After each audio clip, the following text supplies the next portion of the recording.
Films are made up of sequences. Sequences are made up of scenes. And scenes are made up of shots. But we must understand the characteristics and storytelling value of each shot. Don't be a... In this video, we'll begin with the big picture and work our way down. We're going to define the essential shot sizes in a filmmaker's toolbox and how to use the right shot at the right time to create memorable moments on screen. This is episode 1 of The Shot List. Shot size. Shot choices help establish the rhythm, tone, and meaning of a scene. Knowing which shot will be the most aesthetically and dramatically valuable for a given scene should be the highest priority for both a director and a DP.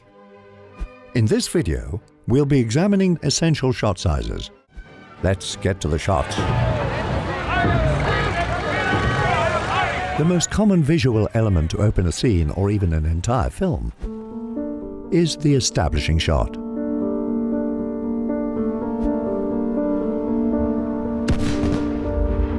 It is typically wide enough to establish the geography, time of day, show the scale of subjects in relation to their environment, and is often used to transition between scenes. With genres like science fiction, where entirely new worlds need to be introduced, the establishing shot is crucial. Blade Runner 2049 opens with a series of establishing shots. We get the first impressions of near-future Earth with industrial and futuristic farms outside the city. So remember, an establishing shot is a crucial introductory component of any scene. It can mark a transition to a new location, or introduce crucial details about the location or world. The establishing shot is often followed up with a master shot, or simply the master.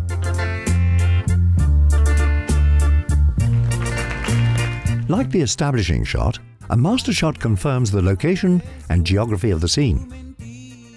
It also clarifies which characters are in the scene and where they are in relationship to each other. Go on, sit down. Go ahead. Talk to each other. Sit down. Hey, Mr. Einstein. Here we see a master from The Godfather Part 2 framing the Corleone family around a dinner table. Hey, Sally, get in here. The majority of this scene is played in the master to emphasize the family's close-knit relationship. Your country ain't your blood, you remember that. I don't feel that way. Until Michael drops some devastating news. Well, if you don't feel like that, why don't you just quit college and go to join the army? I did. I enlisted in the Marines. And we feel the emptiness around him that much more. Remember, the master captures the scene playing out in its entirety, providing the editor with something to cut out to, if necessary. Moving on. Wide shot, WS. Let me tell you about my boat.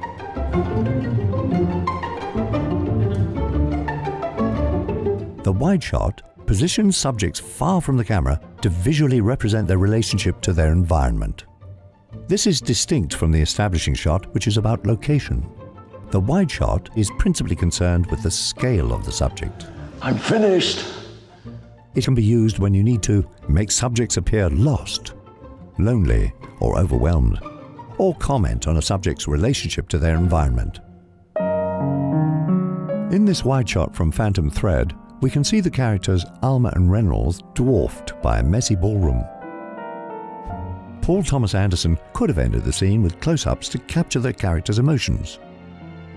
But by ending with a wide shot here, we can consider Alma and Reynolds together, yet isolated from the world around them.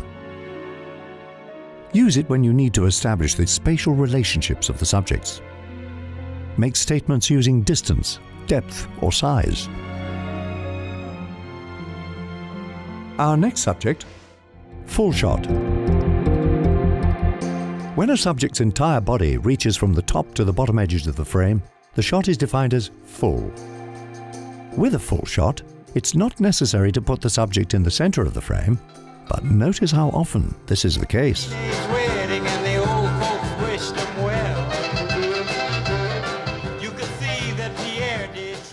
This example is effective because it is tight enough to tell a story with the character's face, but wide enough to further the story by observing her entire body, posture, and wardrobe.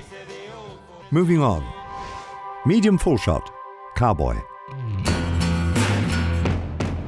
The medium full shot is arranged from the top of the subject's head to just below their waist.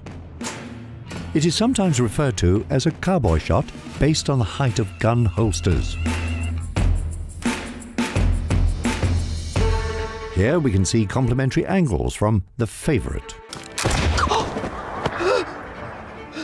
Use it when you need to present a subject as confident, dangerous, or confrontational. Moving on. Medium shot, MS. Perhaps the most popular shot size in all of cinema is the medium shot. But why? Because it's more of a neutral shot, neither dramatic like a close-up or distancing like a wide shot. It captures the subject in a size similar to how we interact with people. Will you hold still? The typical composition of a medium shot starts above the waist but below the chest and ends just above the head. Shot sizes deployed in animated films function under the same compositional rules. Oh! Hello. Let's look at an example to better illustrate this. In this scene from Coco, Miguel watches a film starring his idol. The medium shot composition accommodates quite a bit. The props from Miguel's shrine, the detail on the TV screen, and Miguel's reactions to it. It's an intimate moment as we observe Miguel's joy, along with the objects of his affection in a single frame. Follow my heart. You know that feeling? Like this. So remember, the typical composition of a medium shot starts above the waist, but below the chest, and ends just above the head.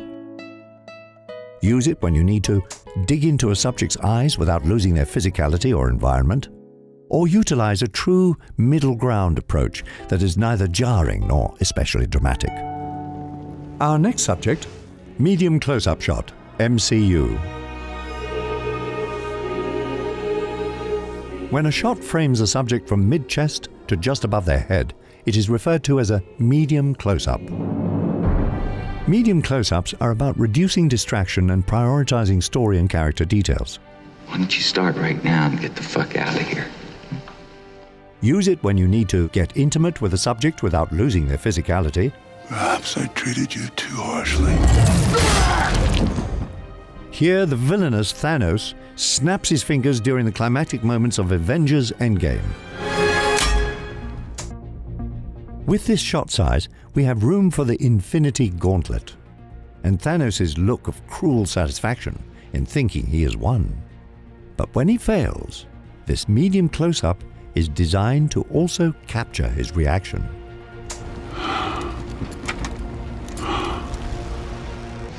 Are you ready for it? It's the close-up. See you. Here's Johnny! Of course, the most powerful visual weapon for highlighting a change in emotion or dramatic beat on screen. Close-ups are most often arranged at eye level, better to dig into the windows of a soul. In this shot size, we have a front row seat for a character's thoughts and feelings. Who is it? Will you help me? Yes, anything. The close-up is about empathy and illustrates how dramatically effective it can be in a time of decision or anxiety. Our final category, extreme close-up shot, ECU. An extreme close-up, or ECU, frames a subject to isolate a specific area. This could be lips, ears, or nose, but the eyes are typically the focus. Like here in Kill Bill Volume 1. As the bride is swarmed by the crazy 88, we cut back and forth between their entry points and her frantic eyes.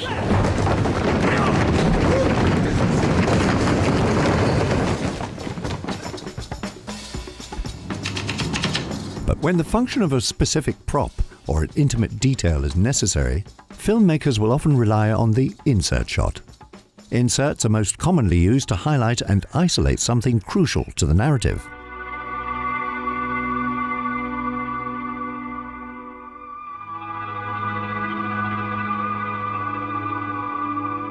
So remember, an extreme close-up or an insert shot is one of the greatest tools for emphasis.